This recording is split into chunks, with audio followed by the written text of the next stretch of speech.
Mile high, hello everybody in Broncos country, and welcome into another episode of the Dove Valley Deep Divers. Thanks down to John K. MHH at John K. MHH for John Bawana Beast for throwing in the Mile High Huddle Superfan group. Welcome into another episode of the Dove Valley Deep Divers podcast, guys. I'm your host Lance Sanderson, and joining me as always is Mile High Huddle senior NFL draft analyst, the one and only Erick Trickel. Erick, what's going on, man? How we doing?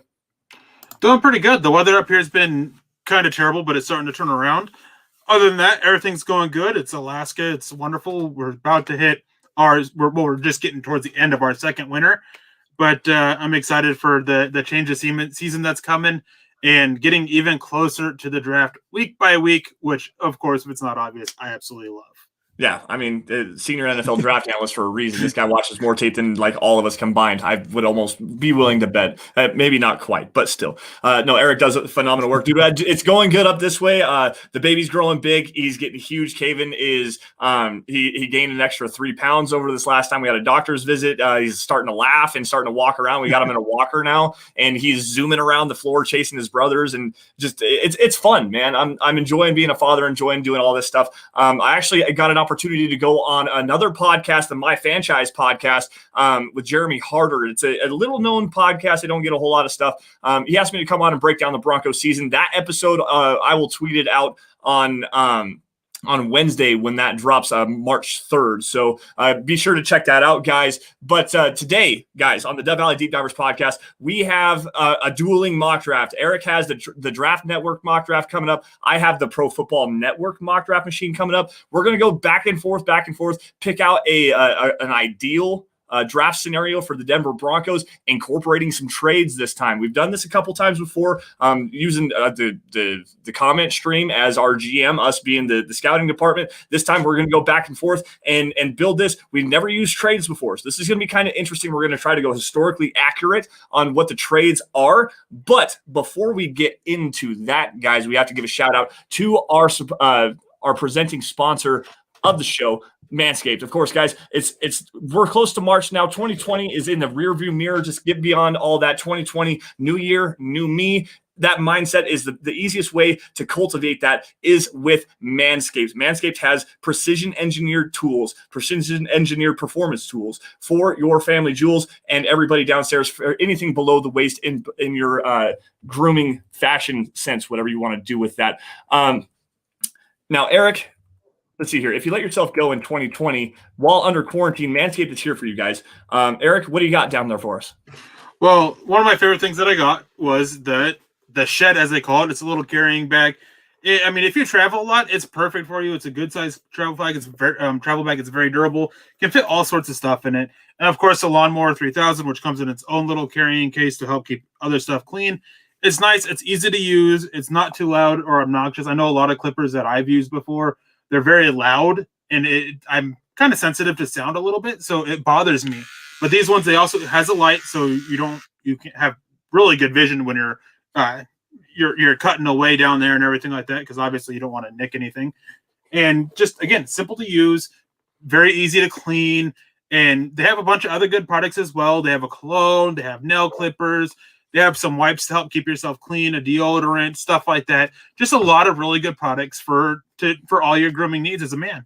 Yeah, absolutely. They also got these anti-chafing boxer briefs that they're included that comes with that shed. Hands down the best underwear you guys will ever wear. But guys, 2020 was awful, so make sure your boys are refreshed and ready for new beginnings in 2021. Embrace that new year and new me mindset with Manscaped. Guys, go to manscaped.com, use the promo code HUDDLE. You'll get 20% off and free shipping at manscaped.com. Again, promo code HUDDLE, 20% off and free shipping. Your family jewels will thank you. Now, Erick, before we get into this, there's another thing that we got to kind of throw out there for you guys. We are holding an ongoing raffle, kind of a competition thing here for the Dove Valley Deep Diver show next Friday. We're going to be doing another one of these mock drafts where we have the chat incorporated as well. However, the raffle is to our Super Chat superstars. We're going to bring one of you guys on. Erick, tell everybody how to get into this. So, for anybody who was here last week, you should already know a little bit of the details. And if you super chatted last week, you're already entered. And what it is every person who super chats, and if you super chat 2 times, 3 times, you get multiple entries for every time you super chat. Well, you get put into a drawing where you get a chance to join us next week and join the show. Where next week, what we're going to be doing is it's going to be a mock draft, much like it is here today. But instead of dueling, is Lance and I, we're going to be your scouting department, and you get to be the general manager. You get to make all the picks, ask us questions about fits, about player styles, all this different stuff. Whatever it is you want to learn, you get to ask us face to face when you join us. You just got a super chat to enter, and it's simple as that. Now, before we keep going on this, I want to say hello to a bunch of people who are out in their chat.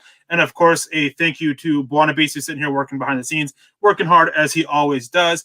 And we got Robert Kitchens. It's always nice to see you, Robert. You're always in the show. You're such a good friend to Dove Valley Deep Divers, even though we don't always tend to disagree. We've got Dylan Von Arks, Gavin Hull, who has the second best profile picture on here. Sorry, Gavin. It still belongs to Base Gaze for number one. We've got Miller707 who says, "What's up, Broncos fan?" What's up, Miller707 champ? Hope you've been a good one. It's always nice to see you in here, and it's glad to see you in here early. I know the last couple weeks you've been in late, so it's great to see you here on time. Mark Anthony says, "What's good, Dove Valley Deep Divers fam?"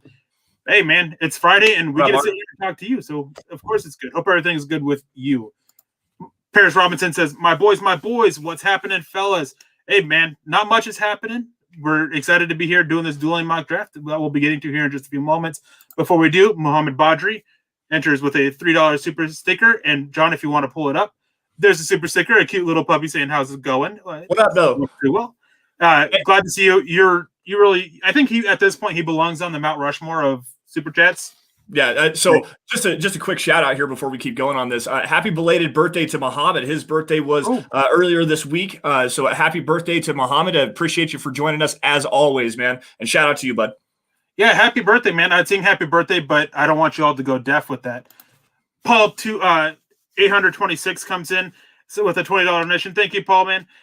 We don't see you around on Dove Valley Deep Divers often, but he's always around chatting with us up on Twitter and everything like that. It's great to see you here. And joining us tonight, Gavin Hall with a $2.99 says, "Sup, guys? Hey, as we said, what's up to you? And you just need to tweak that profile picture just a little bit if you want to take that number one spot from Base Gaze." Tim Wen says the D on that hat is huge one. That's what she said. Hey, Tim, it's a family hour. Come on, it's the family. It's nice to see you in here, Tim. Hope everything's going good down there in Montana, and go Montana State, right? Yeah, gross. Get out of here with that. Go Grizz, bear down. Now, Gary Leeds, Travis Bruley, Gavin coming back in here as well. Victor Rios on Facebook. Got a shout out to everybody on the Facebook chat joining us as well. Now, guys, we're going to hop right into this. And let me grab my stream really fast. I got to switch my screens over here really quick. I got to start this draft up, and we're going fast here. So let's see here. What do we got? And let's see, Lawrence goes, Penny Sewell goes, Jamar Chase, Trey Lance, Jalen Waddle, Zach Wilson, Justin Fields, Patrick Surtain Jr. there. I've got a trade offer here from San Francisco to – I actually have two offers here, pick 12 and pick 43 for pick 9 and pick 71. I don't like the value on that. I think that if you're going to go from pick 9 to pick 12, you're going to pick up 43 and not give 71. You might be able to give a later day 3 pick, but I'm not giving a day 2 pick for that trade. The other one I have here is the Baltimore Ravens at pick 27, jumping in here with pick 58, pick 196, and a 2022 Baltimore second rounder. Unfortunately, I'm not necessarily seeing anything that I like with this, so we're going to reject this, at least for right this second, and we're going to reject that one as well. We're going to take a look here, and of course, Caleb Farley, my boy cornerback from Virginia Tech, he's on the board. He actually put out, I think it was on his Instagram earlier today, that he runs a 4.2440. I'm not exactly sure how accurate that is, and we will see on March 26th when his pro day hits, but this is the easy selection for me here. I'm going to bolster this cornerback depth. I'm going Caleb Farley right here, even though I would really like to get another offer and trade down into the 20s area and potentially target an edge here, pick up another day 2 pick and potentially another pick down in 2022 as well. But without that trade on the board, I'm going to just take Caleb Farley right here. That's always good to see. I really like Caleb Farley, and even though I no corner to me really has a value of a top 10 pick right now, but if Denver's going corner at number 9, it's definitely going to be Caleb Farley, at least for me anyways. If they go Patrick Surtain, it'd be a questionable scheme fit for me, but hey, they're the guys who work in the NFL. Maybe they see something I don't with it. Right. Now we're going to pull up what I have here on my side of it. And as you can see, I already did a couple trades while Lance was doing his talking. Simply put, Caleb Farley, as I said, he was there on the board. Patrick Surtain was there on the board. I wanted to get some extra picks. Now, I did 2 trades to get down, and one of these trades may actually be very familiar. Now, to clarify this, Denver, when they were on the clock at 9, there was 2 quarterbacks left, Justin Fields and Trey Lance. So I decided to hit up Chicago, and this is based on the 2019 Broncos Steelers trade. That was for a linebacker. So I wanted a little bit extra value. Obviously, it's a pick higher than going from 10 to 20, 20 to 9. And for a quarterback. So that trade was Denver sent number 10 overall for 20, 52, and a third-year pick the next year, which was last year. Well, this time I sent it for 20 and 52, and I got a 5th-round pick, which I think was like 185, or 4th-round pick, which is 185, I think is what it was, and also picked up a 2022 second. I would have liked to get the first. In reality, that's probably what I would offer, but the simulator stuff just wouldn't let that happen. That's what I'd be pushing for to trade up for it. So I was willing to take what that is. And the second trade was I moved down. This is based off another 2019 trade where Baltimore moved down from 20 to 30 for Green Bay's 30th overall pick and 2 4th-round picks. I sent 20 for 29, and I got Denver. I got the 29th overall pick, obviously, 2 4th-round picks, and a 5th-round pick in 2022. So I was able to do all that. Now, looking at who's on the board here, there were some players that I identified early on. One of them was Azeez Ojulari, who he went the pick before. He went at 28. Another one was Erick Stokes. He's still on the board. He's a little bit 40. He's at 41.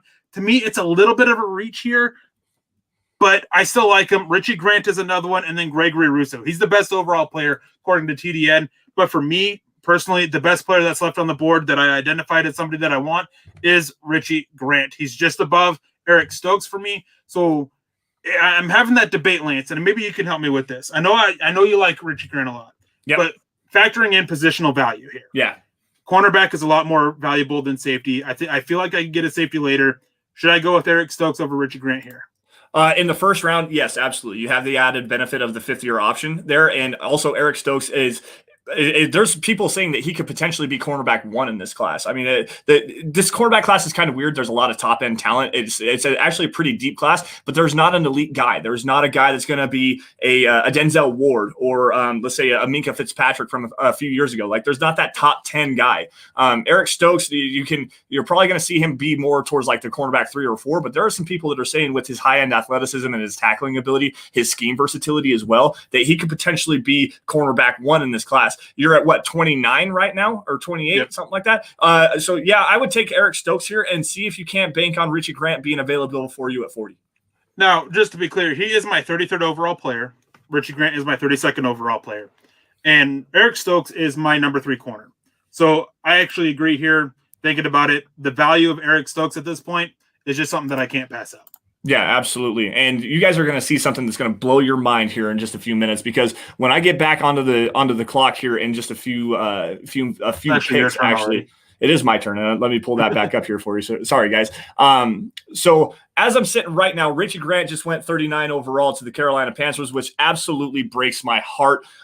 There's a couple of guys I really like here as well. I'm probably not going to do a lot of trades because the trade system on this one is a little bit wonky on the Pro Football Network one. And also I didn't get a chance to really do any of the research that Erick did on this. But however, I will try to make a trade here if I get an opportunity. I actually have a couple of trade offers here. I have number pick 40 and pick 114 from the Broncos to Washington for pick 51, and a 2022 second round pick from Washington. And also on the offer, I have a Kansas City trade. I'm not going to do that. I'm not trading anything to the Chiefs or to the Raiders or to the Chargers. This actually kind of intrigues me here. This Washington trade, you're going to pick up that extra second rounder, and I'm not necessarily thinking quarterback for the Broncos right now. I think they're going to go get a veteran bridge guy.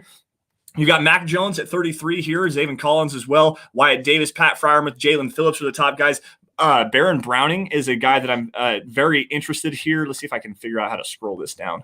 Maybe not. You know what? I am actually going to take that Washington trade offer and kind of work my way down the board here just a little bit and see if I can't find let's see here. Yeah, let's do that. Confirm that. There we go. We'll go back to the sim and watch this go down. We've got Deontay Brown, Wyatt Davis coming off the board, Creed Humphrey, Aleem McNeil, Pat Freiermuth, Landon Dickerson, Baron Browning. He just went, Asante Samuel Jr., Jalen Phillips.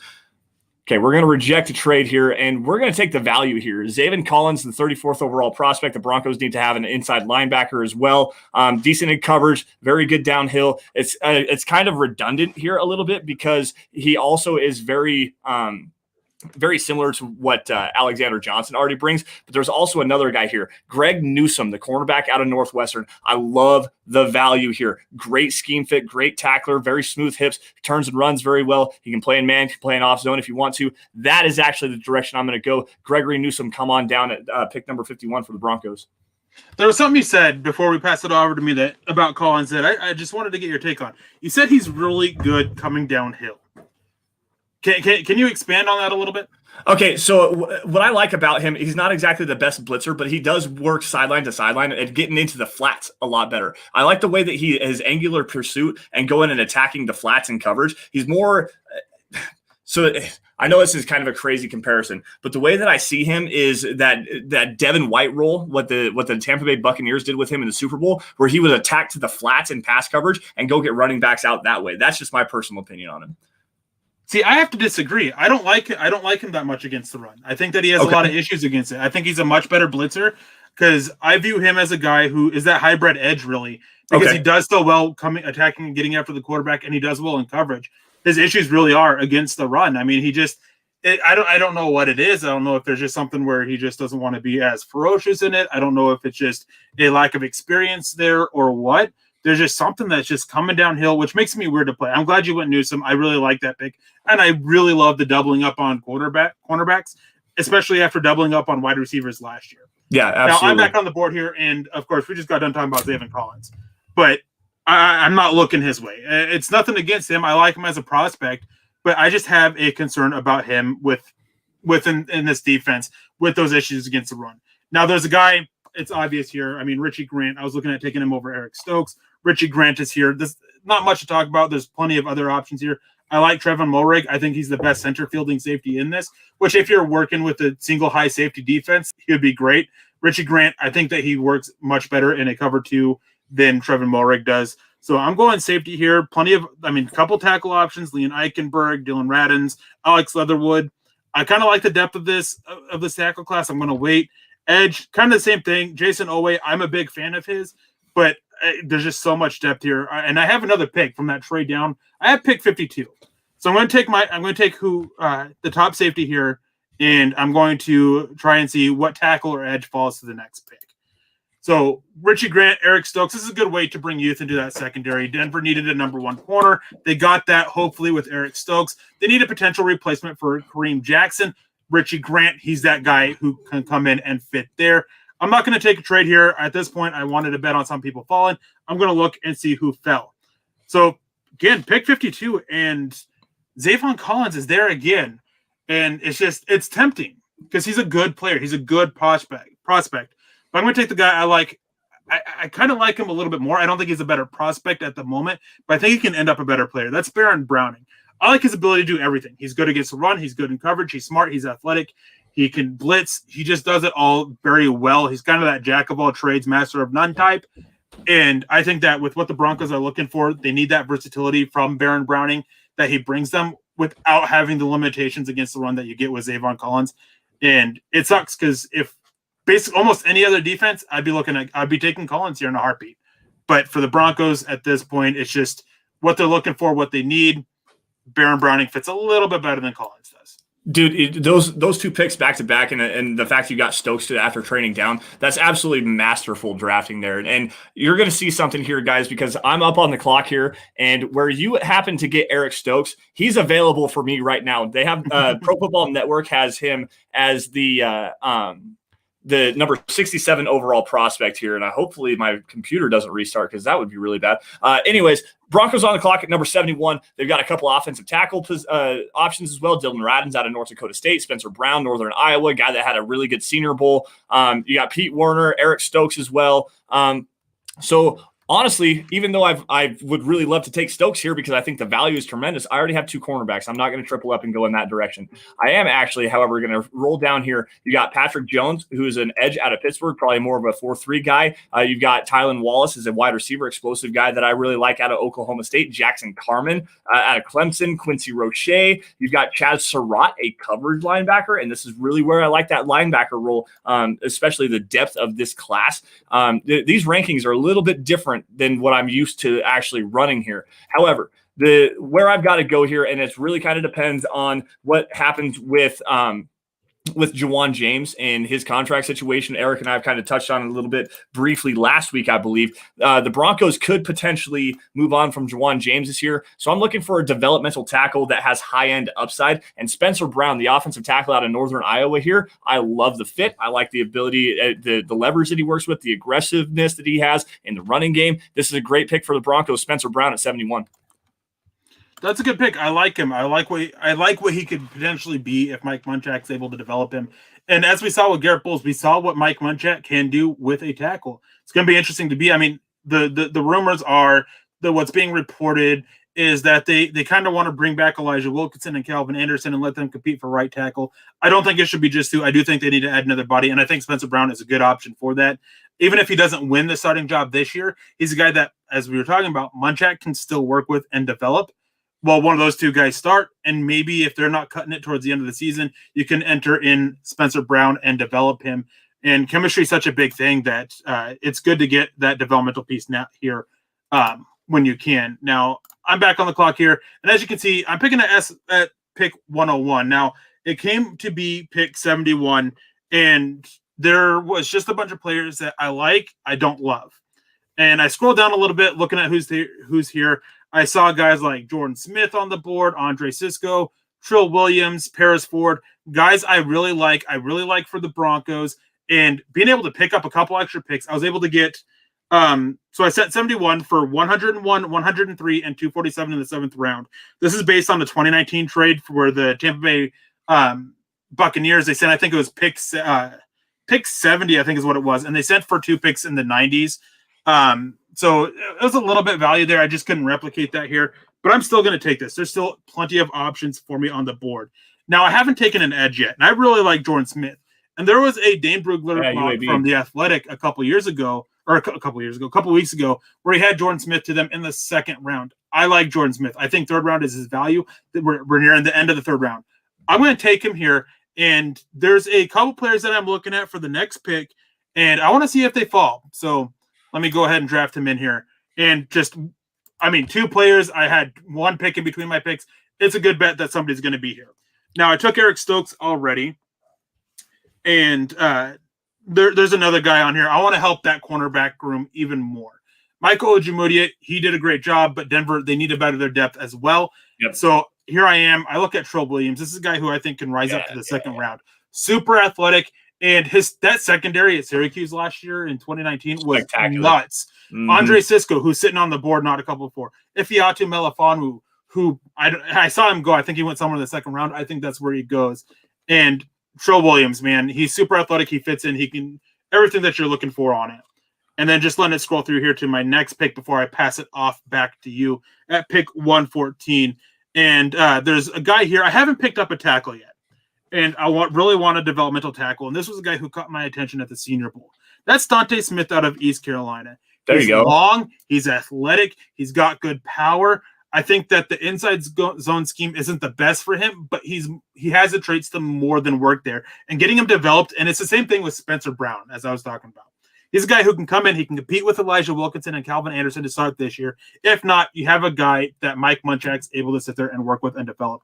A couple other players here that I was looking at. If I didn't take Trill Williams with the last pick, then I'd be looking at Israel Mukwamu, Keith Taylor, Elijah Griffin, and Benjamin St. Juste. I was thinking about Kylan Hill here a little bit. Frank Darby. I know that a lot of Bronco fans aren't ready for a receiver yet, but trust me, guys, at some point in this mock draft, I'm taking a receiver. I think it's a need. Yeah, but I'm going with Dante Smith here. Sorry, I didn't mean to step over. I didn't mean to step over the top of you there multiple times. I do apologize for that, Eric. Back to the wide receiver thing. Yeah, there's a couple of wide receivers in the tail end of this, the tail end of the draft. The Broncos definitely need to be looking at. I mean, Deshaun Williams. Deshaun Hamilton is potentially on his way out. Tim Patrick's on a restricted free agent tender. Could be a trade piece. Cortland Sutton coming off the ACL. We've talked about this multiple times, guys. The Broncos, it's a sneaky need. It's one that you probably want to draft for the future here. And there's a couple of different options here. I'm back on the clock. Let me add this up here really fast.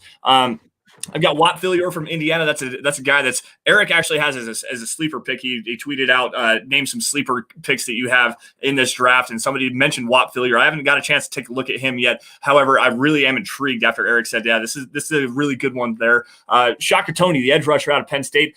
There's some rumblings that he could play some off ball as well, and that is very intriguing to me because I really value versatility. Richard LeCount, the safety out of Georgia. You've got Kylan Hill here.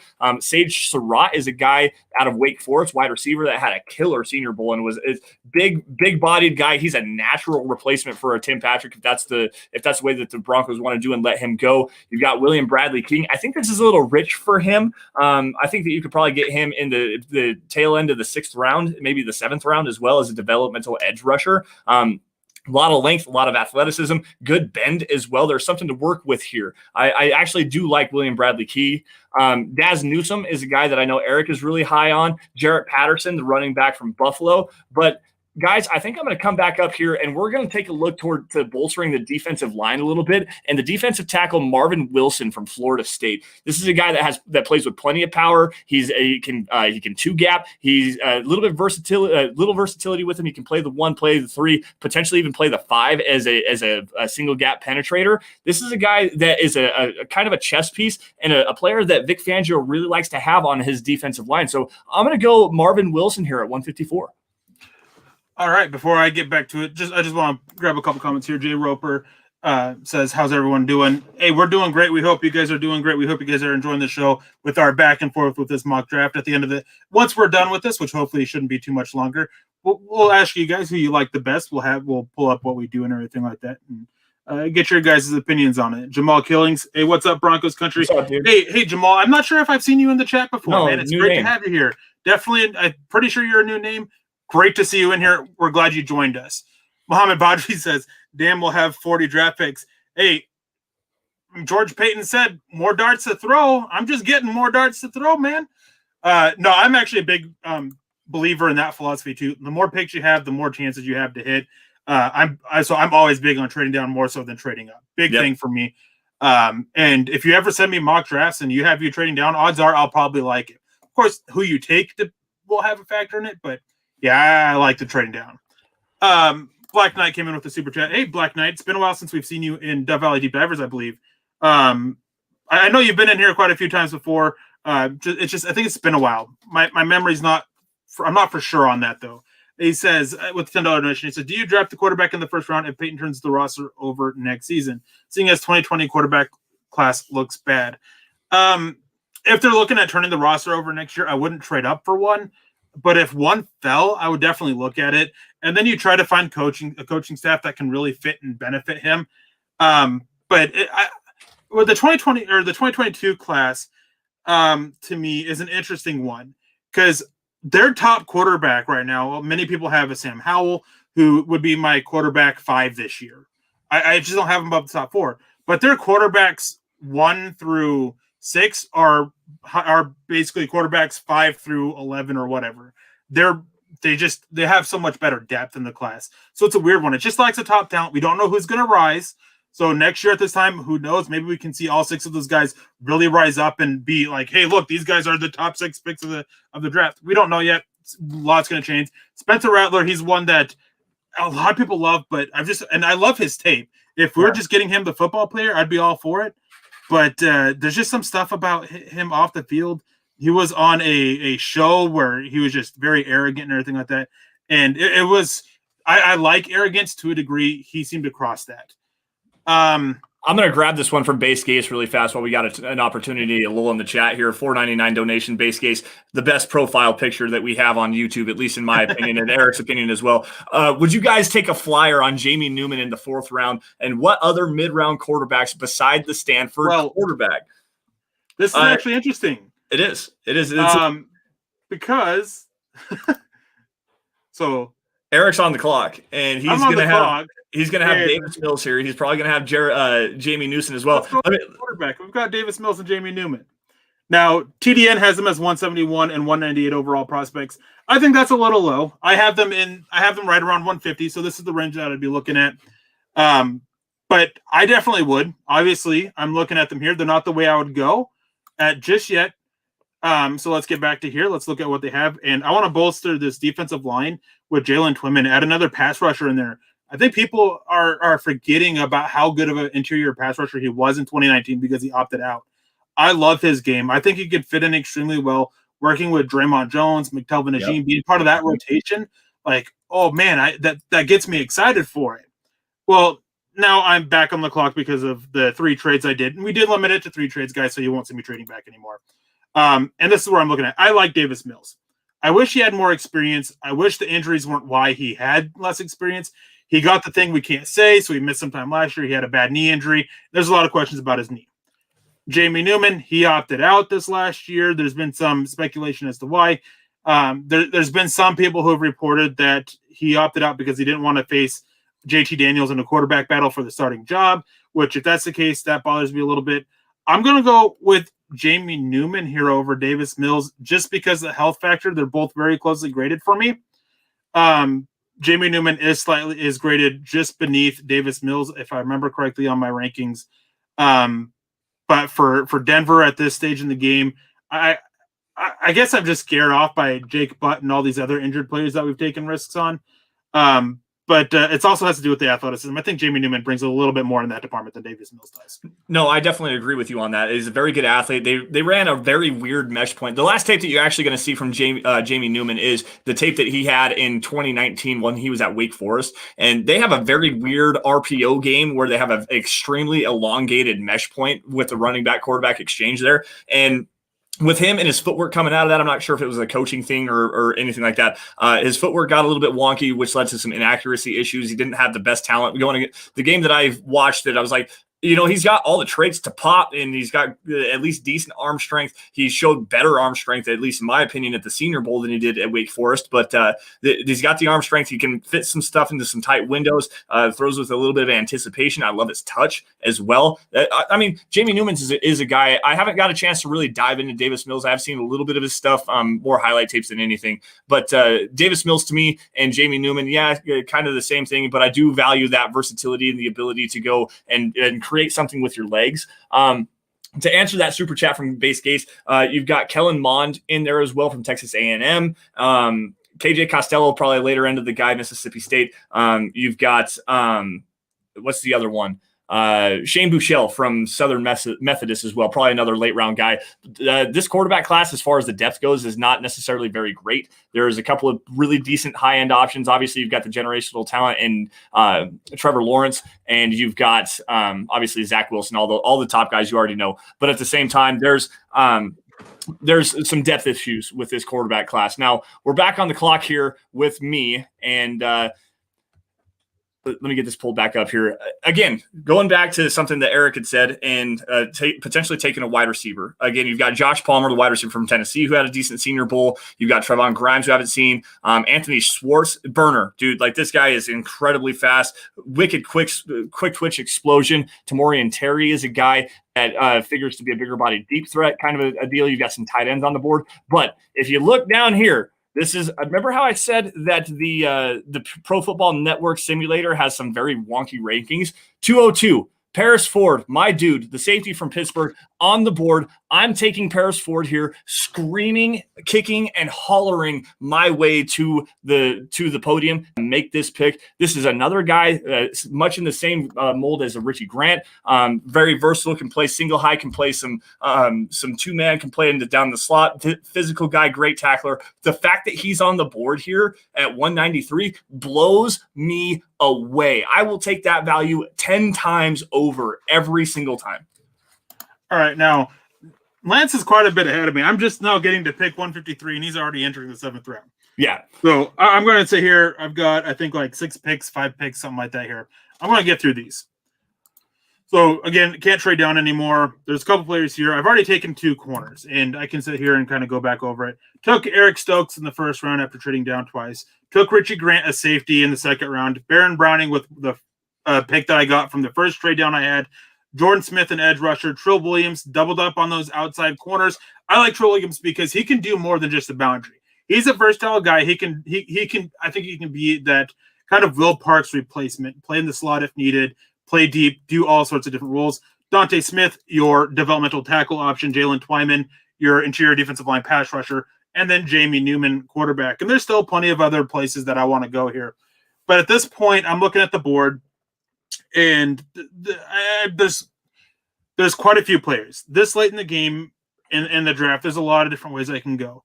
But I didn't come away overly impressed with Asang Bossy last year. And Bryce Callahan can't stay healthy. I'm taking a guy that TDN has lower than I do. I like him. I think that he's probably a third, fourth round pick. And I think that he fits the scheme very well. He's a very good corner. I don't like him so much on the boundary. He's not like Elijah Molden to me. But I like Kerry Vincent. I'm going to take him. I'm going to go get a Bryce Callahan potential replacement. All right. And then as we continue going on, obviously you can see I took 3 corners in this. When Denver got as exposed in their secondary as it did last year, you've got to invest some of that to fix it. 3 corners and a safety. Well, more so 2 corners, a defensive back, and a safety. A lot of versatility. A big focus on the defense.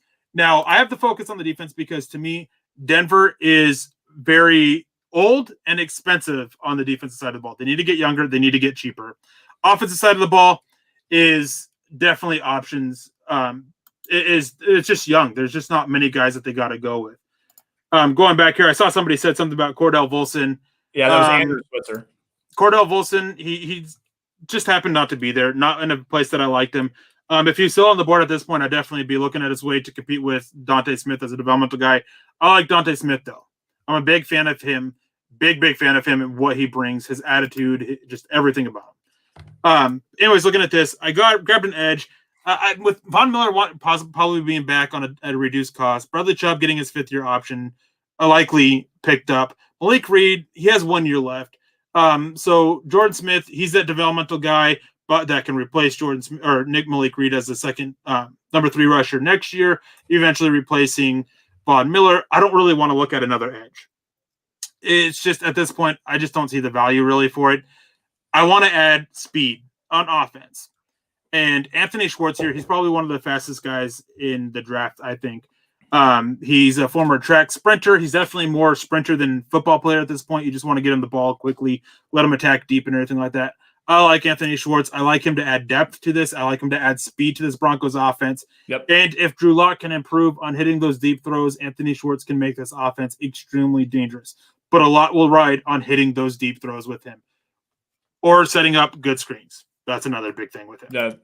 The speed after the catch is huge with Anthony Schwartz. And like I said, that quick twitch explosion going from 0 to 60 in less than 2.5 seconds, like it's like half a step and he's gone. If you can get him and get him the ball in some open space, this is a guy to take any touch to the house. And much like KJ Hamler as well. And unfortunately, I don't know that the Broncos used KJ Hamler correctly, but they kind of had to put him into a role that he wasn't necessarily ready for.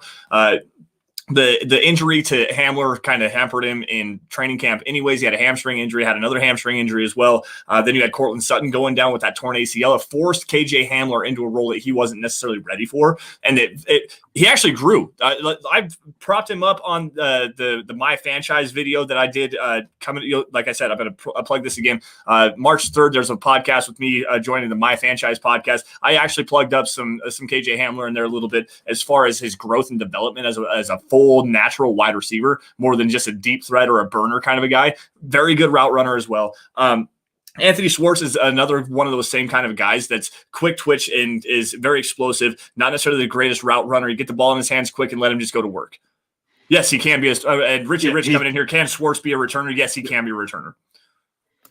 Now, looking at this again, I just have one more Erick? pick before I pass. I'm at 193 right now. Okay. I haven't taken a running back yet. This is where I'm really starting to focus on getting the depth, bettering that area.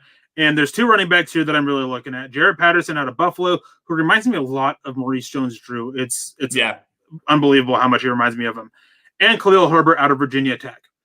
For what the Broncos do, both of them fit. They both can fit multiple schemes in case of an offensive change. I like Khalil Herbert a little bit more because I think he's a little bit fiercer as a pass blocker.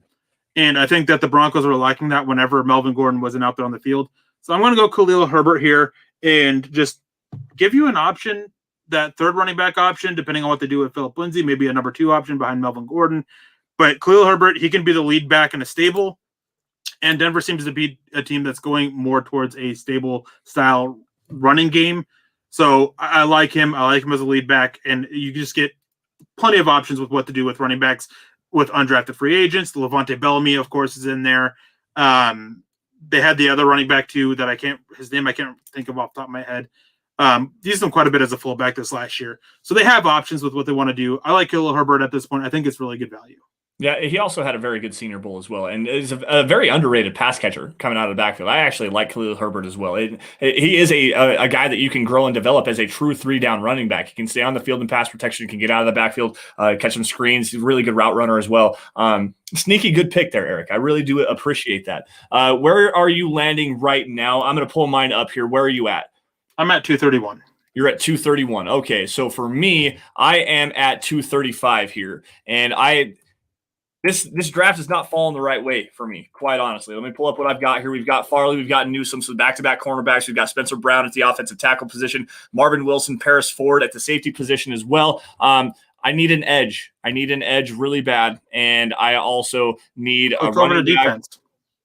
Say what? Click over to defense. Well, yeah, I understand that. If you want to look at edges, I mean, that's the best way to look at edges right now.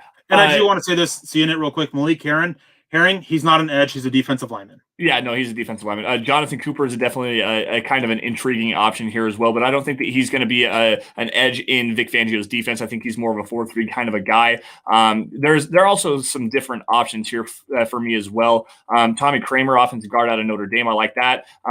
Forget Wyatt Hubert. We don't like the length there. Let's see, KJ Costello as a sneaky quarterback pick here, but this is my guy right here, Taron Jackson. Again, probably another 4-3 kind of a guy, but I think there's some versatility. He can bend around the corner as well. Very, very decent edge pick out of Coastal Carolina. So I'm going to go potentially him in this particular area. Another guy that I really like, KJ Brit, linebacker out of Auburn, decent coverage guy. I think he can drop back and play that coverage role as a developmental linebacker. So that's where we're going to go here and wait for 236 to come back around. 237 is on the board, and now I'm going to go back and I'm going to grab my guy. Where is he at here? Taron Jackson out of Coastal Carolina. That's pretty good. I think you have one more pick coming up, and we'll let you finish it off, and then I'll take over and finish it up here. We'll do our recap, and then we'll take any questions you guys have. And just a quick reminder, don't forget, if you guys want to enter a chance to win, a chance to appear with us next week doing a mock draft where you get to be the GM, just got to send in a super chat, and you'll be entered to win. The more super chats you send in, the more chances you have the more entries you have. Yeah, absolutely. And again, guys, don't forget to get those in here quick. We're running a little bit long. We wanted to kind of be done about the 30-minute mark. We're about 40 minutes right here because Eric had all them stupid trade downs and whatnot and getting all that value and creating a gigantic killer draft. You're just mad because my mock draft's going to be better than yours because of the trade downs. Oh, yeah. No, absolutely. You're getting a lot of my guys here. I'm smiling and laughing. This is great, dude. You're absolutely killing me. But I'm going to grab one of your guys here. And, yeah, I know that I've already grabbed 2 cornerbacks, but the cornerback depth of this team is absolutely terrible. Elijah Griffin. You're going Devontae Bosby Jr., huh? Yeah, I am going Devontae Bosby Jr. I really am. Elijah Griffin, the cornerback out of USC here, extremely tremendous value. This guy's a risk taker. He likes to click and close on the ball. Decent tackler as well. I don't think he's quite as long as Devontae Bosby is, but this kid is a tremendous scheme fit. He can play off. He can play on and a little bit of press as well. I actually am quite impressed with him in that particular area. But no, Elijah Griffin, give me all the cornerbacks. Give me all the secondary players. I wish that I could have got a better edge than Taron Jackson a little bit earlier. The value just wasn't there. Like I said, this Pro Football Network mock draft simulator is so weird on their value that it's kind of hard to work your way through this and work your magic. I wish that I would have taken the draft network because I think I could have done a little bit better job. All right, kick it over to me to let me finish off. I want to say, though, I found it ironic that before your last pick, Wyatt Hubert ended up being the selection. And anytime when I watch him, there's a movie called Meet the Robinsons, and in it there's a T-Rex, and at one point in the movie he can't get the kid in the corner. He's like, big can't, big head, little arms. And every time I watch Wyatt Hubert trying to make and stuff like that, I just think of that because his lack of length has led to a decent amount of failures to make a tackle. Yep. Now, I'm at pick 231. I believe I have like 4 picks left because all my stupid trade downs that are going to make my mock draft better than Nick, or better than Luke's here, or Lance's here. Man, so many different names. How many names are you going to call me today? It's like the parents of multiple kids that have to go through like every single name of the child before they get to the right one. I dealt with that a lot, being the youngest of 3 boys. It was always Aaron, Justin, Erick. Unless they were really mad, then it was Gordon. But anyways. Yeah, okay. Anyways, back to the mock draft. And there's still plenty of value here. I already took a receiver. I don't want to take another receiver. I might end up taking one a little bit later, like with my last pick.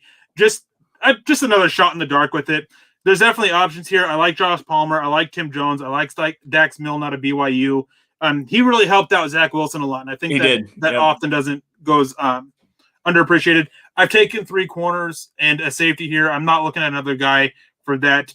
Another defensive back. So right here, I'm kind of stuck. This is where the trades really kind of come in to backfire, is because where's the value at here? It's at positions I've already taken. I don't want to take it.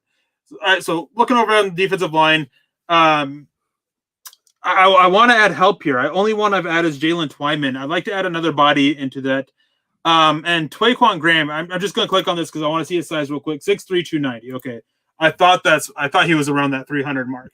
Now, when you talk about run defenders on the defensive line, Taquan Graham is probably one of the better ones in this class. He does it much. He's so good at it, but his pass rush ability takes a hit. Well, that's fine with me because Jalen Twyman's not the best run defender. So I want to balance that out. I'm going to take Taquan Graham here, balance out that pass rush ability with the run defense between the two guys. Try to get them working with each other, developing, competing with each other for them both to get better. Then I'm going to take a look at linebackers because I would like to add another linebacker. Only one I've added right so far was Baron Browning, who I think could do it all. We have Justin Strnad, who's a cover guy. I'm going to take a cover guy who can come in and compete with him. I like Anthony Hines. He's a cover guy. There you go. His run defense isn't good at all. But he's a guy who can come in. He can compete to shut down the tight ends that we face in the AFC West with Justin Strnad and potentially be some help there. And again, I come back looking at the overall big board. Still a bunch of corners, bunch of receivers. Chris Rump, an edge out of Duke. I remember Nick. He actually brought him up to me a little bit a while ago. I believe it was like just after the draft last year, I think, early summer. Brought him up, talked to me about it. Very athletic. He has some issues against the run, though. He's a little bit light for me. Scrolling down here. So, Eric, hold on. I got a comment coming in here from Andrew Switzer, and he says, what do you guys think of Cameron Bynum? And I was looking at your board there, and Cameron Bynum is available. I know you've already got 3 cornerbacks, but this cornerback out of Cal, he got beat up at the Senior Bowl. Eric, why don't you break him down just a little bit? I don't like him in Vic Fangio's scheme. I don't think he has great versatility. I view him as kind of a cover 3 guy, kind of what Seattle did with the Legion of Boom. And with that, you really need talented corners, and I just don't see it with him. Not what Denver runs. I don't think he can do more than that. It's just going to be a pass for me at this point. Yeah, hip fluidity is an issue with him. He doesn't turn and run very well, which you definitely have to have that ability to turn your hips and run with guys, and that's why he got absolutely just torched at the Senior Bowl over and over and over again. He was the ass end of literal many jokes. Like, quite honestly, guys, he was not good. Yeah, I'm going to go look at the offensive tackles, see what they have here. I was hoping one guy particularly would fall to this point. He didn't. That's Josh Ball, an offensive tackle out of Maryland, another developmental guy. But I see Cole Van Lanen. Yeah, I got a developmental guy of Dante Smith. I want somebody who's a little bit safer. Cole Van Lanen, Wisconsin, they just churn out offensive linemen just at such an astronomical amount. I'm going to go Cole Van Lanen. I'm going to get the little bit of safety net there for that. And I'm trying to think. I haven't taken an interior offensive lineman. Let's see what they have. Drew Dahlman, he's a light guy, very outside zone. Paul Gratton, he's another outside zone guy. Just looking at the names, Bryce Hargrove, maybe. Larry Baram, he's a tackle that's going to be moved into inside. There's names, but their ability as a prospect in the NFL just kind of leaves me wanting more. Now, tight end, and I know a lot of people are going to hate me because there's a lot of bodies here, but I'd be looking at tight end at this point. Dylan Soner out of Iowa State, if you want a blocker guy, he's definitely an option. Jack Stoll, Luke Farrell out of Ohio State. But again, it's just I look at seeing that those guys for what? Is Matt Bushman available? Nope. No, unfortunately. I actually liked him. That was another guy that actually helped out Zach Wilson a lot at BYU with his receiving ability. He's an underrated blocker as well. He's got to work a little bit on some strength. He needs to add some weight as well, some more power. But as far as a mover at the wide end position, I think that you could actually work with him, and he can be a developmental guy, especially if the Broncos want to move on from Jake Butt, who is, I believe, a restricted free agent, and also Troy Fumagalli, who is a restricted free agent as well. You've got Alvaro Wegman coming back, so. I wouldn't expect Fumagalli or Butt back on a restricted tender if they're brought back as an extension. Yep, and it would be a cheap extension too, like a 2-year, not even $4 million, like 2 years, $3.5 million kind of a deal, something like that. It 1 year, $1 million for Jake Butt with only the minimum guaranteed. And 1 year, $2 million for Troy Fumagalli, because at least he showed something towards the end of the season. Yeah. Now, getting back to this, the tight ends.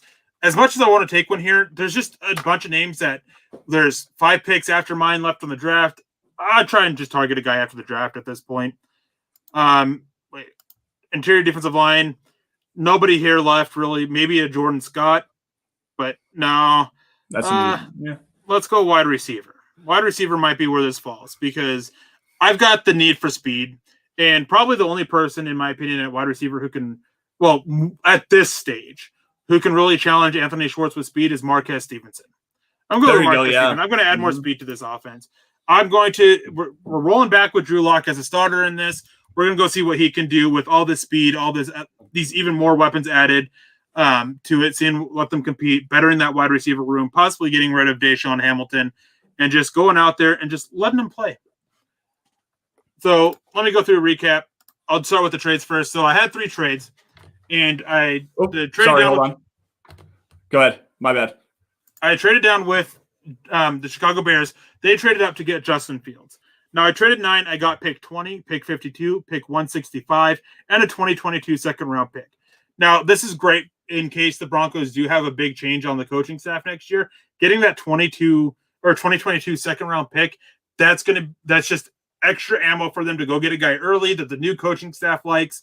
Because if you have a change in the coaching staff, a lot of the earlier guys who were drafted under the Vic Fangio regime are going to be on their way out of it unless they step up their play. It's that simple. At that point, I mean, Josie Jewell may be on his way out, so it could go get you a linebacker depending on what happens in this year, all sorts of stuff.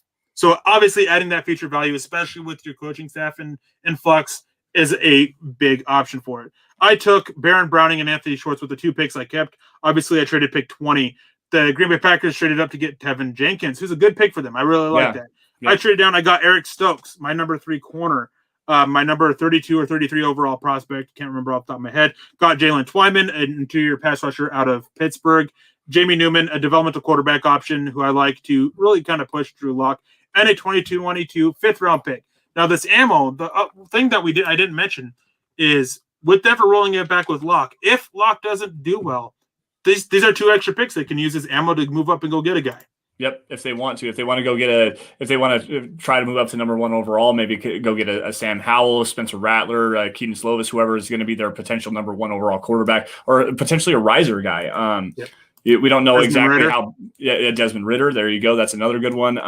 Another kind of. He's probably not going to rise himself up into the first round. Brock Purdy out of Iowa State. That's a guy that you could probably get in the second or third round maybe next year, depending on how he develops. There's definitely some options for the Broncos going into quarterback next year. Yeah, and then my final trade was I traded an early 3rd-round pick for 2 late 3rd-round picks and a 7th-round pick. Got another edge rusher, got another cornerback, got an offensive tackle, a safety offensive tackle. Now, James Hudson, he was one that I was considering, and obviously I did my trades off screen just for time reasons. James Hudson, I considered just taking and not making the trade, but I decided that the value of these extra picks were better than just pick 71 on James Hudson, so I decided to go that way. Now, my picks, Erick Stokes. Get yourself a possible number 1 corner. If not, well, you have Trill Williams sitting there behind him. So better the boundary corners with Michael Ojimudi out there. You better the depth. Curry Vincent Jr., you bettered your nickel position. Richie Grant, you have a guy who can sit there and develop, be that number 3 safety this year. You don't have to bring back Will Parks.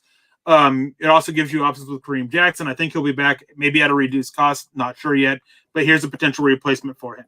Baron Browning, here you go. Bye-bye Josie Jewell or Alexander Johnson, whichever way. Here's a guy who can do everything you want and need from your linebacker position. Won't be elite at it, but he can do it all. Jordan Smith, developmental edge, eventually take over for Von Miller whenever the end of his time comes. If they bring him back at a reduced cost, it could be a few years from now. It could even be as early this year because I don't think they keep him at his current cost. No, I don't. I mentioned Trill Williams to better that cornerback room. Dante Smith, developmental tackle option. I'd bet on his ability, on Mike Munchak's ability to coach him up and develop him. Jalen Twyman, again, similar story as Dante Smith, just betting on with Bill Kohler's ability to develop Jalen Twyman, as he's kind of done with Draymond Jones. And I view Jalen Twyman very similarly to how I viewed Draymond Jones when he came out of Ohio State just a couple of years ago. Jamie Newman, there's that quarterback, developmental guy. Maybe the new staff likes him. They're able to develop him. Maybe not. Maybe he comes in, becomes a starter, and does great. We're not sure yet. I think Thor Nystrom is the guy who hasn't made this comparison, but Jamie Newman is very David Gerard-like, and I like that comparison. Yeah, Barry Vincent, yeah, bettering your nickel corner spot, especially for post Bryce Callahan, because I don't think Bryce Callahan should be extended after this year. Anthony Schwartz adding more speed to your offense, along with Marquez Stevenson. Cole Van Lannon, you got a developmental tackle. Well, here's your safe option to counter it. Anthony Hines, just a cover linebacker, special teams type player. Taquan Graham, very good run defender, needs to develop his pass rush a little bit. Maybe Jalen Twyman, Draymond Jones, these guys can help him out there. And then Khalil Herbert with pick 193. I kind of went the last few picks backwards. Just a running back can be the lead cow or the lead back in a stable. Are you done yet? Are you finally done? Hey, more darts, man. I want to say real quick, let me count them up. I got 5, 6, 7, 8, 9, 10, 11, 12, 13, 14, 15. So I got 15 picks. Now, I know that's a lot and everything, but the last 2 years, the Minnesota Vikings, they ended with, I think, 15 picks last year and 13 picks the year before. They had 14. They had 14 picks a couple of times. That's what George likes to do is trade down. George Payton learned from Rick Spielman. They value picks. They value those having those shots. Right. So I brought that in. This is more than I would have asked for in return, but I was trying to go with that mindset of just getting more picks. Right. Well, unfortunately for everybody coming into here, I did not do a whole lot of trading down. I did trade down from number 40 to number 51. I took Caleb Farley at number 9 overall. I really wanted to kind of go through and get that Chicago Bears trade down pick, the same kind of thing that you did, and target like a Joseph Osai, maybe an Azeez Ojulari down at the 20 area, 20, 22, something like that. But at the same time, the value that I got on the trades that were offered to me without going and searching for another trade partner, they just weren't there. So I took Caleb Farley at number 9. Back that up with Gregory Newsome, the second out of Northwestern. Another tremendous scheme fit boundary guy can slide inside if you want to. Caleb Farley can also play on the inside, even though I think that he's better on the boundary. 71 overall, I took Spencer Brown, the offensive tackle out of Northern Iowa. I believe it was Albert Knoppers that just jumped on Facebook asking who would you develop or take as a developmental right tackle guy. This is the perfect guy. Great length, great athleticism, is an aggressive enough run blocker, good pass sets.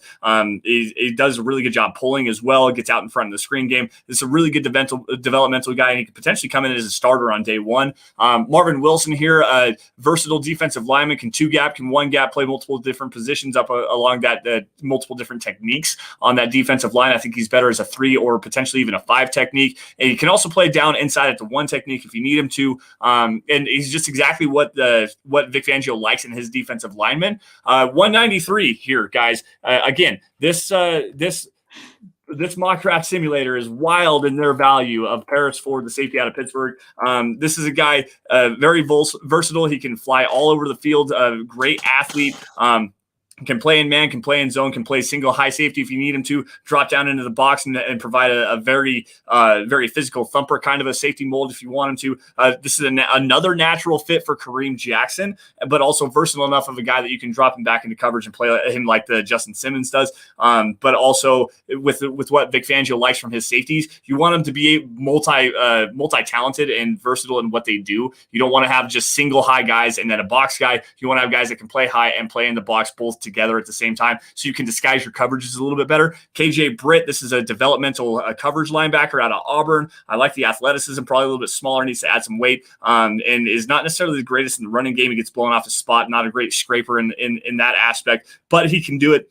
I like his developmental prospect behind Josie Jewell. That's probably the biggest oversight that I have is not being able to get a linebacker earlier in this class. Taron Jackson, he's probably more of a 4-3 edge, but he has some bend, has some strength, great leverage, gets some good length underneath, really good bull rush as well. I like this kid out of Coastal Carolina. And then we got Elijah Griffin, another cornerback for this Broncos team.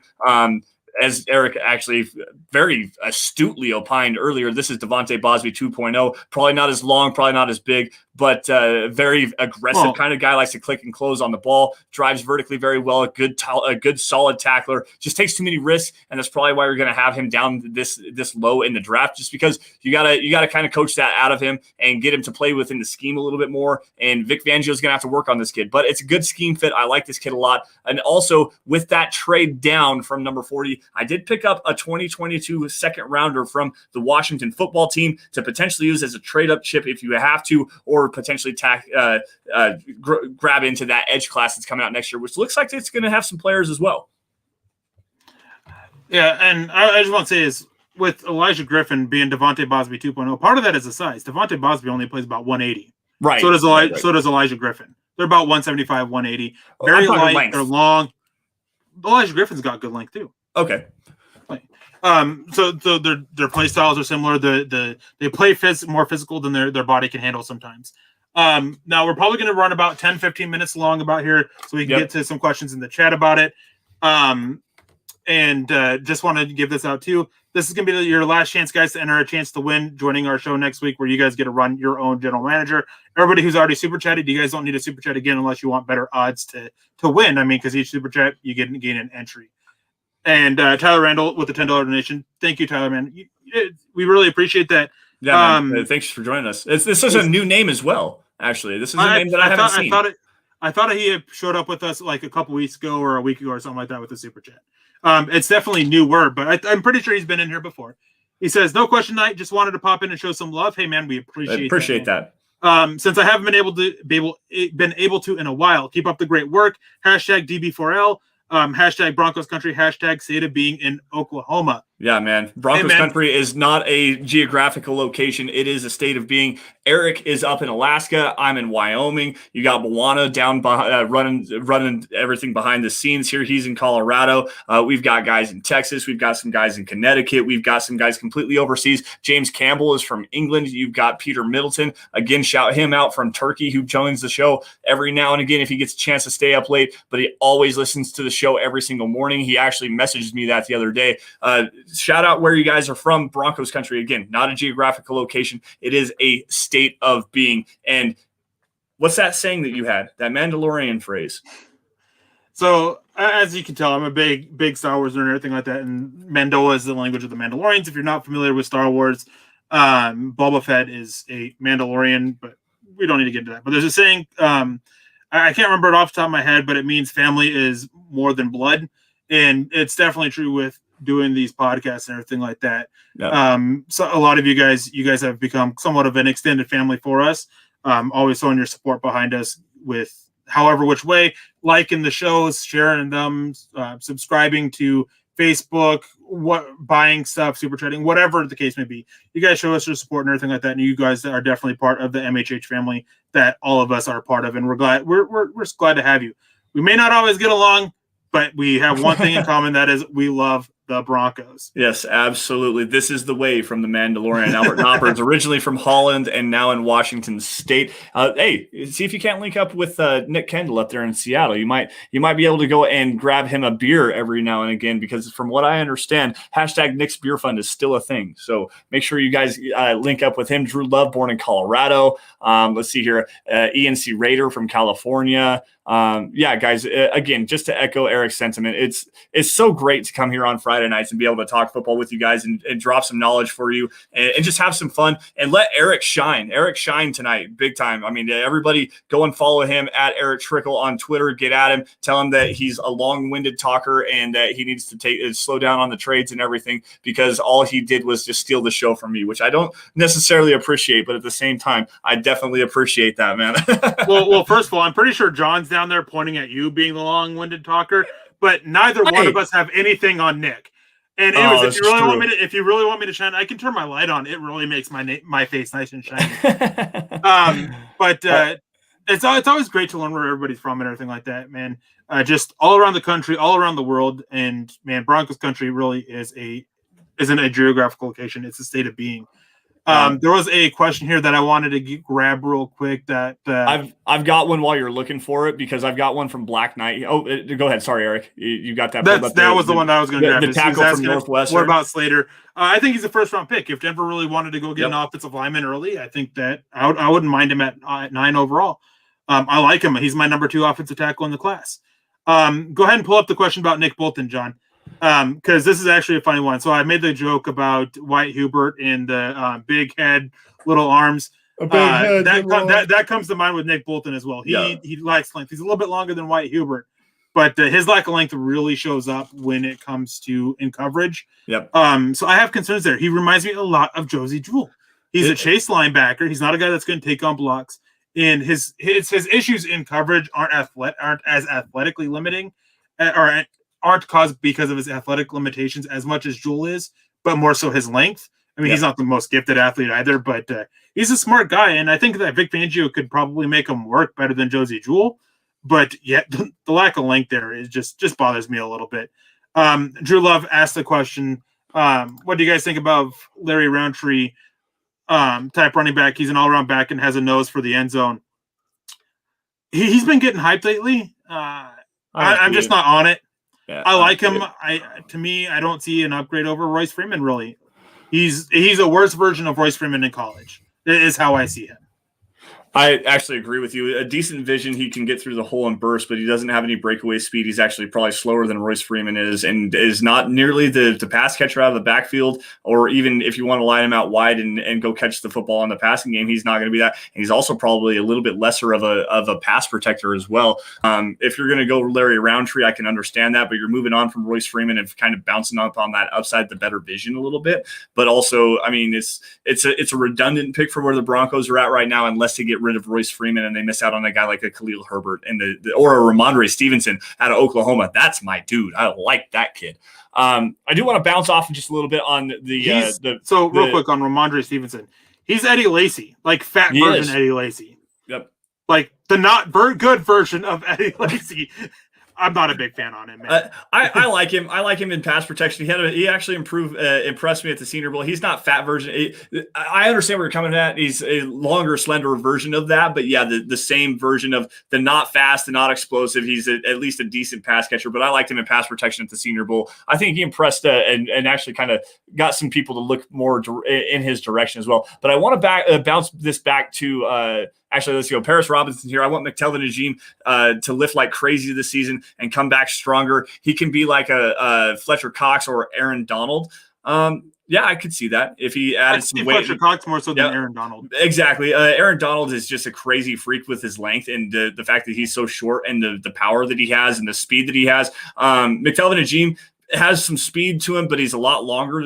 Well, not a lot longer than Aaron, a lot taller than Aaron Donald, and has a little bit more to work as far as a frame to fill out. And I could see the Fletcher Cox comparison there. But I do want to bounce this back to Black Knight 32 or 232 about the Rashawn Slater deal. I actually just did a guest appearance on the One Bar and Luppigan show. They're a Minnesota Vikings podcast doing a live mock draft. It's on my Twitter account at Sanderson MHH. Go and check that out, where I did lay out the Broncos taking Rashawn Slater at number 9 overall. So go check that out, guys, and give those guys some love. They do a really good job over there on YouTube as well. So yeah, there's some extra content for you to bring out new names.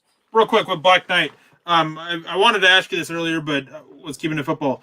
I know you're a gamer. What game is it that you play? I can't remember which one. Right. Yeah. Yeah. Just hit us up. Let us know in the chat which one it is, because I mean I've been playing a lot of Call of Duty and Apex Legends and kind of found my love for that. So I'm just kind of curious what it is. Michael De Pasqualo coming in here. What do you all think of Dylan Moses? I love the player. I really do. I just don't think that he's necessarily a great fit for what the Broncos want to do. I have questions with him dropping into coverage. I really do. I think he can go sideline to sideline, but he's just, it's like I don't necessarily know how to put this because it's almost like he's lazy in coverage, but it's the same, or he's like he doesn't see and recognize and drive on the ball well enough. He's got the athleticism to play. Like, go ahead, Eric. I just expand on that a little bit. My issue with him is when I watch him, it seems like he just overthinks. It's like he sees something break it down, and he's like, "Oh, well, what about this?" And just kind of just. It's a hesitation. It's a weird hesitation with him. Weird hesitation like that. I don't get it. So Black Knight came back in, said StarCraft. Man, I used to watch the StarCraft competition, and man, like that's some crazy skill there. Fast clicking, like it's just hard. I see a couple other people saying Warzone. Yeah, guys, if you ever want to play Warzone, just feel free to hit me up on Twitter. I'm terrible at it, but I'm terrible at it. That's about the only positive I have is I'm terrible at it. I'm not a gamer by any stretch of the imagination. However, I am hype for the release that happened today. Pokemon just dropped their new video games coming here in November. Bawana is losing it behind the scenes here. Pound the table, slap your chest, man. Whatever. Pokemon is doing Diamond and Pearl remakes. They got a new Legends of the Legend of Arceus game. Pokemon Snap. Pokemon Snap. That's what I'm hyped for. But no, getting back to football about it. There was one comment that wasn't football that I wanted to get, and Robert Caslow says, "How do you say yo mama in hoodies?" I don't know how to say that, but I do know how to say certain curse words in it that if I say it on here, I might get in trouble because I'm not sure if Chad actually knows it. But yeah, I do know some curse words in hoodies. That's about it. Hey, look at this. Mark jumping back in. Mark, what's up, man? Mark? What's going on, man? What's up, dude? Hashtag DVDD. We appreciate you joining the show. Did you catch the rest of the show? If not, reach out to us on Twitter. Shoot us a comment. We do got to get out of here, though, guys. We're at an hour and 11 minutes. So, unfortunately, that is going to wrap it up for us tonight on the Dove Valley Deep Divers. Guys, you guys can follow me at Sanderson MHH on Twitter, and for Eric, at Erick Trickel, while you guys are at it, at DVDD_pod. It's the easiest way to keep up with what's going on with the Dove Valley Deep Divers. Occasionally, we'll throw some takes on there as well. Again, also, guys, at Mile High Huddle, that right there is the mother account. You have instant news and analysis, breaking news, opinion articles, film breakdowns from your favorite Mile High Huddle personalities, including myself, Erick Trickel, Nick Kendall, Carl Dumler, Chad Jensen, Luke Patterson, Zach Kelverman, the whole gang here on the Huddle Up podcast. You find it all at Mile High Huddle. Can I just say, it's like we need to start referring to at Mile High Huddle as the mothership. It is the mothership. It's the mothership because we got a lot of weird personalities on as part of the staff, so it's definitely the mothership for all of us. I prefer the Death Star to keep it with the Star Wars themes here, or the Millennium Falcon, something like that. But anyways, guys, to continue to wrap this up here, guys, Facebook supporters, if you guys are willing to do so, Facebook guys, go to facebook.com/Mile High Huddle, become a supporter. You're going to get with that some premium content, including Kelverman's Corner, which drops every Sunday at noon, I believe. We're going to try to get the 5280 view off the ground here within the next month, probably after the draft. On that, I actually have a meeting set up with Chad tomorrow to talk about doing that and a couple other stuff for that. So definitely look at becoming a supporter on facebook.com/Mile High Huddle. Yes, absolutely. For everybody out there, if you are willing to do so, well, actually, everyone should be doing this in the first place. The three easiest ways you can support the show: subscribe wherever you guys are watching this, on YouTube specifically. That helps with the algorithm. Facebook as well. Twitter, Twitch, does not matter. Subscribe to milehighhuddle.com. Like every video you see, and if you love it, share it. Now, guys, I do got to make a quick promo here. huddleuppod.com. There is new merch on the merch store. Thank you, John, for pulling this up. We got a new Mile High Huddle football short sleeve t-shirt with a new logo on there. I got to get one of these. In fact, here probably after the show, I will get that brought up so that you guys, for myself anyways, thanks for zooming in on that. Great, crispy new logo. I love it. I really want to get this shirt. But the easiest way to get that, guys, huddleuppod.com. You can also get yourself a hat, get yourself a t-shirt like that. You can get yourself a hoodie that says State of Being on it. You can get, there's a onesie for your baby, coffee cup, face mask, anything to suit your fancy from the guys or the girls. But I think that's actually it. I think I hit everything there as far as the matter of business. Now, Eric, great job on the dueling mock draft, guys. Hit us up on Twitter. Let us know who won. Before we get out of here, though, is there any last words? Yeah, I won.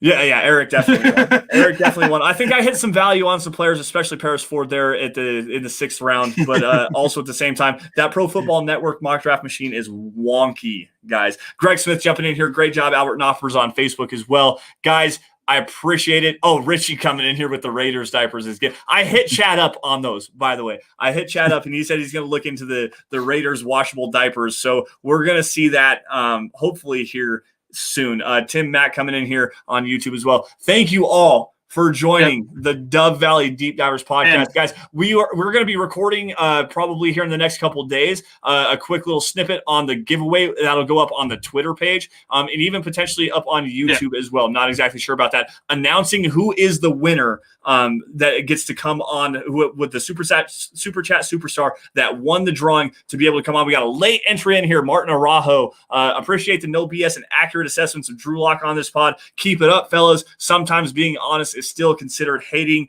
Denver Broncos for life. Absolutely, man. We do try to keep it real with you, give valid assessments and whatnot. It's the most polarizing conversation in Broncos country right now, without question. You say something positive, you're a Drew Lock honk. If you say something negative, you're a Drew Lock hater. Somewhere in the middle is where my take is. I think he has the ability to get there. I'm just not exactly sure how long I'm willing to wait for him to get there. So, but anyways, guys, we got to get out of here. Erick, have a great evening. All the rest of you guys, go ahead, Erick. I just want to say is just kind of touching up on that is we're not sure exactly how we're announcing it yet.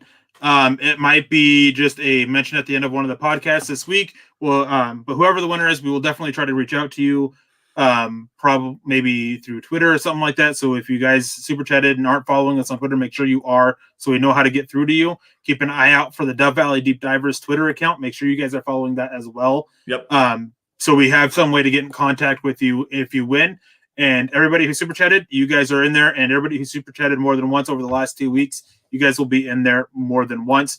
May the odds be ever in your favor. Yeah, absolutely. What day? That'll be next Friday. Next Friday, March 5th at 6 p.m. Mountain Time, 8 p.m. Eastern. Same time, same place on the Dove Valley Deep Divers podcast. And the added benefit, too, is if you guys win, you guys get to spend a little bit of time with us behind the scenes and just see kind of what we do beforehand. Sometimes the conversations behind the scenes get a little bit out of hand. So just be fair warned. They're a little bit fun sometimes. But anyways, guys, we got to get out of here. Y'all stay safe and take care. Have a great rest of your weekend. As always, go Broncos. We'll see you guys next week. Same time, same place. Have a great weekend. Same bat network.